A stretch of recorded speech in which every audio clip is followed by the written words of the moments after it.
Hello, back benchers का मसीहा is back. Refraction हमें पढ़ना है। पहले रिफ्रैक्शन क्या होता है तो देखो, पहले डायग्राम देखते हैं। मान लो कि एक मीडियम है जो 1 है और एक मीडियम है 2 है, मीडियम 2 है, और इन दोनों मीडियम की डेंसिटी सेम नहीं है। कुछ भी हो सकता है, यहाँ एयर रख लो या वाटर रख लो, मतलब कोई सा भी मीडियम रख लो, या वाटर रख लो या नीचे गिलास रख लो, उससे कुछ फ़र्क नहीं पड़ता। अभी बस ये दोनों मीडियम सेम ना हो, ठीक है। तो मैं ये कह रहा हूँ कि दो मीडियम को सेपरेट करने वाली जो लाइन होती है हम उसे इंटरफेस कहते हैं, और जो लाइट आती है हिट करती है इंटरफेस पे हम उसे कहते हैं इंसिडेंट रे। जिस पॉइंट पे हिट किया है हम उसे कहते हैं point of incidence. Point of incidence पे हम एक इमेजिनरी वर्चुअल लाइन बनाते हैं, हम उसे क्या कहते हैं, नॉर्मल कहते हैं, ठीक है। तो इतनी बातें मेरे ख्याल से तुम्हें समझ में आ जाएंगी। और एक और बात सुनी लो लगे हाथ कि इंसिडेंट रे का नॉर्मल से जो एंगल होता है उसे हम एंगल ऑफ इंसिडेंस कहते हैं, एंगल ऑफ इंसिडेंस कहते हैं। तो सुनो, अब पढ़ते हैं रिफ्रैक्शन होता क्या।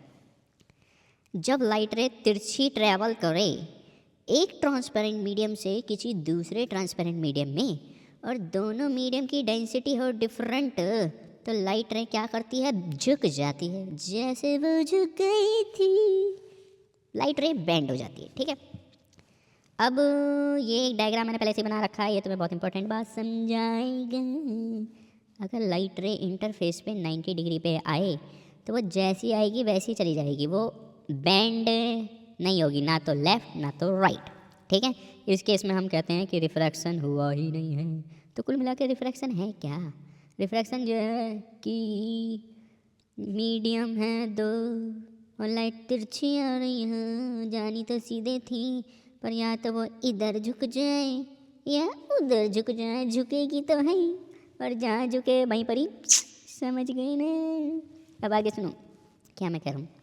अब ये एक डायग्राम है, अभी बहुत खिचड़ी पिकड़ी बचूड़ी सा लग रहा है, तो इसे सिंपल वे में समझेंगे। इसे जूम कर दूँ, जूम तो उसकी फ़ोटो करी थी। इंटरफेस इंसिडेंट रे, ठीक है। एक बार इधर देख लो पहले। वो मीडियम जिसकी डेंसिटी लो होती है उसे हम ऑप्टिकली रेयरर मीडियम कहते हैं, और उसका रिफ्रैक्टिव इंडेक्स कम होता है। क्या होता है रिफ्रैक्टिव इंडेक्स बाद में बताऊंगा, ठीक है। ऐसे ही वो मीडियम जिसकी डेंसिटी हाई होती है उसे हम कहते हैं ऑप्टिकली डेंसर मीडियम। अगर तुम समझ नहीं पा रहे हो ये लो डेंसिटी और हाई डेंसिटी, तो हल्का है या भारी ये देख लो। हवा हल्की लो डेंसिटी, पानी भारी हाई डेंसिटी, समझ गए क्या। तो वापसी टॉपिक पे। तो इंटरफेस, और मैंने यहाँ पे ऊपर वाले मीडियम को लिखा है लो रिफ्रैक्टिव इंडेक्स या लो डेंसिटी या ऑप्टिकली रेयरर मीडियम, ठीक है। और जो नीचे वाला मीडियम है, इस इंटरफेस के नीचे जो भी मीडियम है वो उसका रिफ्रैक्टिव इंडेक्स ज़्यादा है, या ये कह लो हाई डेंसिटी का, या ये कह लो ऑप्टिकली डेंसर मीडियम है। तो लाइट जब लो डेंसिटी के मीडियम से हाई डेंसिटी में मीडियम में जा रही होती है, उसे जाना तो सीधे था लेकिन वो नॉर्मल की तरफ बेंड कर जाएगी। ये बात तुम लोगों ने ध्यान रखनी है। क्या बोला, दोबारा बोल देता हूँ। लाइट जब लो डेंसिटी के मीडियम से हाई डेंसिटी के मीडियम पे जा रही हो तो वो नॉर्मल की तरफ बेंड कर जाती है। तो जो लाइट आती है रिफ्रैक्शन करवाने के लिए वो तो इंसिडेंट रे, और जब रिफ्रैक्शन हो जाता है यानी कि बेंड हो जाती है हम उसे कह देते हैं रिफ्रैक्टेड रे।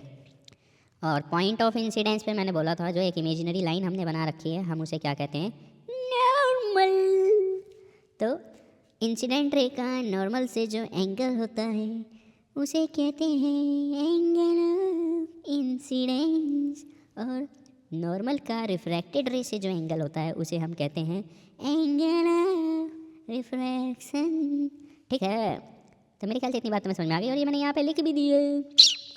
लो डेंसिटी के मीडियम से लाइट जब हाई डेंसिटी के मीडियम में जाए, या ऑप्टिकली रेयरर मीडियम से ऑप्टिकली डेंसर मीडियम जाए, तो लाइट झुक जाती है कहाँ, नॉर्मल की तरफ। और इस केस में एंगल आई बड़ा होता है एंगल आर से, देख लो ना आई बड़ा है आर से, क्लियर है। अगला है, अब की बार इंटरफेस के ऊपर मैंने रखी है हाई डेंसिटी या ऑप्टिकली डेंसर मीडियम, या कह लो वो मीडियम जिसका रिफ्रैक्टिव इंडेक्स ज़्यादा है, और इंटरफेस के नीचे मैंने रख रखा है लो डेंसिटी का मीडियम यानी कि ऑप्टिकली रेयर मीडियम, या ये कह लो जिसका रिफ्रैक्टिव इंडेक्स कम है। तो लाइट आ रही है, ये इंसिडेंट रे है, जानी तो ऐसे थी लेकिन नॉर्मल से दूर भाग गई। तो अब की बार हमें ये समझ में आया कि लाइट जब हाई डेंसिटी मीडियम से लो डेंसिटी मीडियम में जाए तो लाइट रे दूर भागती है, बेंड्स अवे फ्रॉम नॉर्मल, और इस केस में आर बड़ा हो जाता है और आई छोटा हो जाता है। समझ रहे हो ना? समझ रहे हो? तो मेरे ख्याल से ये बातें तुम्हें क्लियर हो गई हैं और ये पेज पूरा डन है। अब रिफ्रैक्टिव इंडेक्स होता क्या है? तो इससे पहले कि रिफ्रैक्टिव इंडेक्स शुरू करें, तुम्हें एक बात यहाँ पे क्लियर है, वो मीडियम जिसकी डेंसिटी कम होती है उसका रिफ्रैक्टिव इंडेक्स कम होता है, वो मीडियम जिसकी डेंसिटी ज़्यादा होती है उसका रिफ्रैक्टिव इंडेक्स ज़्यादा होता है। समझ गए ना? रिफ्रैक्टिव इंडेक्स का सिंबल सबसे पहले जान लो, वो होता है एन। तुम बड़े बड़े इंस्टीट्यूट में पढ़ोगे या अलग अलग किताब से पढ़ोगे, वहाँ पे रिफ्रैक्टिव इंडेक्स का सिंबल तुम्हें ये दे देंगे, इसे वो कहेंगे म्यू। तो गांडू इसे भूल जाओ, एनसीईआरटी पे ध्यान दे लो, अभी एन होता है, स्मॉल एन, ठीक है। अब अब रिफ्रैक्टिव इंडेक्स को समझते हैं। ये एक डायमेंशनलेस फिजिकल क्वांटिटी है, इसका कोई यूनिट नहीं होता है। ये बस हमें ये बताता है कि लाइट कितना बैंड करेगी, कब, जब वो पास कर रही हो किसी एक मीडियम से किसी दूसरे मीडियम में। समझ रहे हो? पास पास ये लाइन है, इधर कोई एक मीडियम है, यहाँ कोई दूसरा मीडियम है, तिरछी आ रही है, तो जब ये पास कर रही है ना, पास, तो कितना ज़्यादा बैंड करेगी, ये बताता है रिफ्रैक्टिव इंडेक्स। अब ये बातें ध्यान से सुन लो और गैंड में घुसा लो, ऑफेंस नहीं होना बस। अगर रिफ्रैक्टिव इंडेक्स ज़्यादा तो ऑप्टिकल डेंसिटी ज़्यादा, और उस मीडियम में लाइट की स्पीड कम। तो मेरे कहने का मतलब ये है कि हाई डेंसिटी या फिर हाई रिफ्रैक्टिव इंडेक्स के मीडियम में लाइट की स्पीड कम होती है। समझ गए ना? ए प्यारी, समझ गई। अब आगे सुनो, अगर रिफ्रैक्टिव इंडेक्स की वैल्यू कम है तो उस मीडियम की डेंसिटी भी कम है, लेकिन उस मीडियम में लाइट की स्पीड ज़्यादा होगी, ठीक है। तो अभी मैंने कुछ चीज़ें लिख रखी हैं, इसमें कुछ खास नहीं है। डेंसिटी के मामले में एयर से ज़्यादा भारी पानी है और पानी से ज़्यादा भारी गिलास होता है, तो लाइट की स्पीड उल्टी हो जाएगी कि सबसे ज़्यादा गिलास में है, उससे कम पानी में, उससे कम गिलास में, मतलब कांच। जिनके घर कांच के होते हैं ना, वो औरों के घर पे पत्थर नहीं फेंकते, माँ की।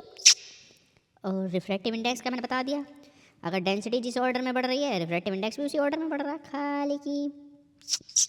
अब आगे देखो, सिंबल कैसे रीड करें रिफ्रैक्टिव इंडेक्स का। जैसे कि N12 लिखा है, तो यहाँ पे 1 का रिफ्रैक्टिव इंडेक्स है 2 की रेस्पेक्ट में, तो इसलिए हमने क्या पढ़ा कि रिफ्रैक्टिव इंडेक्स मीडियम 1 का मीडियम 2 की रेस्पेक्ट में हम उसे कहते हैं N12। अब मान लो N23 लिखा है, तो ये क्या होगा, रिफ्रैक्टिव इंडेक्स मीडियम 2 का मीडियम 3 की रेस्पेक्ट में। कहने का मतलब एन के जस्ट पड़ोस में जो लिखा है ना रिफ्रैक्टिव इंडेक्स, उसी का होता है, और जो उसके बाद लिखा है उसकी रेस्पेक्ट में होता है। तो जैसे कि N3 4 है, तो तुम खुद ही बोलो ये 3 का रिफ्रैक्टिव इंडेक्स है 4 की रेस्पेक्ट में, तो इसे क्या रीड करेंगे, refractive index of medium 3 with respect to medium 4, ऐसी NX बाई भी रीड कर लो, डल्लो। Refractive index of medium x तो मिली नहीं भाई, तो रिफ्रैक्टिव इंडेक्स है मीडियम एक्स का, किसकी रेस्पेक्ट में, मीडियम वाई की रेस्पेक्ट में। तो मेरे ख्याल से ये बातें तुम्हें क्लियर हो गई हैं, ये टॉपिक भी डन। अब एब्सोल्यूट रिफ्रैक्टिव इंडेक्स क्या होता है? तो बस ये समझ लो, तुम किसी का भी रिफ्रैक्टिव इंडेक्स निकाल रहे हो, लेकिन यहाँ पे जो दूसरा वाला है वो हवा हो जाए, तो हम उसे एब्सोल्यूट रिफ्रैक्टिव इंडेक्स कह देते हैं। नहीं समझ आया, नीचे देख लो, किसी भी मीडियम का रिफ्रैक्टिव इंडेक्स एयर की रेस्पेक्ट में कहलाता है एब्सोल्यूट रिफ्रैक्टिव इंडेक्स। तो यहाँ पे तुम कुछ भी भर दो, मतलब कोई सा भी मीडियम, लेकिन एक चीज़ फिक्स हो गई, एयर। तो कभी कभी वो खाली एयर लिखते भी नहीं है, तो ये इस टाइप का जो रिफ्रैक्टिव इंडेक्स होता है हम उसे कहते हैं एब्सोल्यूट रिफ्रैक्टिव इंडेक्स। जैसे कि यहाँ पे RXA लिखा है, मतलब एक्स कोई सा भी मीडियम है, तो क्या है, refractive index of medium x with respect to medium air, मतलब एयर की रेस्पेक्ट में। तो ये क्या हो गया, एब्सोल्यूट रिफ्रैक्टिव इंडेक्स हो गया एक्स का, और इसे RX भी लिख सकते हो। अगर मैंने यहाँ पे RWA लिखा है, W का मतलब वाटर है यहाँ, तो कह रहे हैं रिफ्रैक्टिव इंडेक्स वाटर का एयर की रेस्पेक्ट में, ठीक है। तो अब क्योंकि एयर की रेस्पेक्ट में, तो ये एब्सोल्यूट रिफ्रैक्टिव इंडेक्स हो गया वाटर का, इसे RW भी लिख सकते हैं। तो कहीं कहीं पे तुम्हें खाली माँ की चूत में R क्यों लिख रहा हूँ, गांडू, N लिखना है ना भोसड़ी की, NXA NX NWA NW, और ये R क्यों चला दिया गांडू, रिफ्रैक्टिव इंडेक्स का तो सिंबल N होता है, आई एम सॉरी। चलो भाई सुनो, दोबारा सुधार के सुनते हैं। तो NXA लिखा है तो इसका मतलब यह है रिफ्रैक्टिव इंडेक्स मीडियम x का एयर की रेस्पेक्ट में, तो ये हो गया absolute refractive index of x। और ऐसे NWA लिखा है तो ये रिफ्रैक्टिव इंडेक्स हो गया वाटर का एयर की रेस्पेक्ट में, तो ये हो गया absolute refractive index of water. तो मेरे ख्याल से बात अब तुम्हें क्लियर हो गई है। एब्सोल्यूट रिफ्रैक्टिव इंडेक्स क्या होता है? किसी का भी रिफ्रैक्टिव इंडेक्स एयर की रेस्पेक्ट में ऐसे लिखा हो, यहाँ पे तुम उसकी भी रख सकते हो, समझ गए ना? तो आगे बढ़ते हैं, ये टॉपिक भी डन। अब है अलग अलग फॉर्मूले रिफ्रैक्टिव इंडेक्स के क्या क्या होते हैं, तो ये बच्चों को पता नहीं होते क्योंकि वो बच्चे हैं।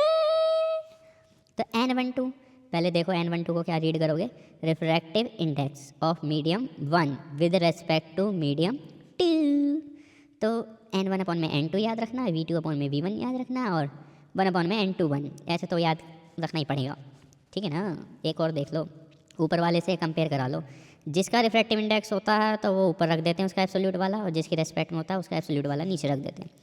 और अगर वेलोसिटी के टर्म्स में बात कर रहे हो तो जिसकी रेस्पेक्ट में है उसकी वेलोसिटी ऊपर, और जिसकी एक्चुअल में रिफ्रैक्टिव इंडेक्स है उसकी वेलोसिटी नीचे। और ये क्या बता रहा है? अगर तुम्हें x का y की रेस्पेक्ट में पता है तो तुम रेसिप्रोकल कर सकते हो y का x की रेस्पेक्ट में, ठीक है? आगे देखो, मैकेनिज्म क्या है स्नेल्स लॉ का? तो स्नेल्स लॉ हर कोई गाता फिरता है कि ये रेशियो होता है एंगल ऑफ इंसिडेंस के साइन का एंगल ऑफ रिफ्रैक्शन के साइन से, जो कि कांस्टेंट आता है, और इसी कांस्टेंट को हम रिफ्रैक्टिव इंडेक्स कहते हैं। लेकिन उन्हें ये नहीं समझ आता कि ये रिफ्रैक्टिव इंडेक्स है किसका, किसकी रेस्पेक्ट में है। तो जैसे मैंने एक लाइन बनाई और मैं यहाँ पे I लिख दे रहा हूँ और यहाँ पे R लिख दे रहा हूँ, ये है मीडियम x और ये है मीडियम y। तुम बस ये देखो लाइट कौन से मीडियम से कौन से मीडियम में जा रही है, ठीक है? अब मैंने अगर यहाँ पे लिखा साइन I अपॉन में साइन R, तो मैं यहाँ लिखूँगा NYX। मतलब क्या है कि लाइट जिस मीडियम में आ रही होती है उसका रिफ्रैक्टिव इंडेक्स होता है किसकी रेस्पेक्ट में? जिस मीडियम से आ रही है, ठीक है? ऐसे एक और एग्जांपल दे देते हैं, कुछ भी लिखा है यहाँ पे, ये है भैंस और ये है सांड, ठीक है? तो लाइट भैंस से सांड में जा रही है, तो यहाँ पे एंगल है I और यहाँ पे एंगल है R, ठीक है? स्नेल्स लॉ लगाया, मैंने लिखा साइन I अपॉन में साइन R, तो मैं यहाँ क्या लिखूँगा? N, क्योंकि सांड में आई ना लाइट, तो सांड का रिफ्रैक्टिव इंडेक्स होगा ये, ठीक है? किसका? सांड का रिफ्रैक्टिव इंडेक्स किसकी रेस्पेक्ट में? भैंस की, तो इसे NSB लिख सकते हैं। बाकी मेरे ख्याल से तुम्हें क्लियर है।